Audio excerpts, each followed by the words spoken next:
With Christmas coming, we're going to learn some Christmas songs. The song that I want to do with you in this course is called Away in a Manger. We're going to learn how to harmonize the song Away in a Manger in 10 levels.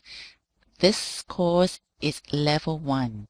Level 1 means that we're going to start from the very basic. This is good for all beginners.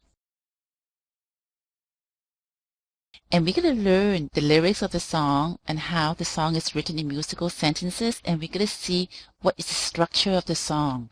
And then we're going to learn the triad chords: C major chord, F major chord, and G major chord to harmonize the song Away in a Manger. This is the basic foundation everyone needs to learn.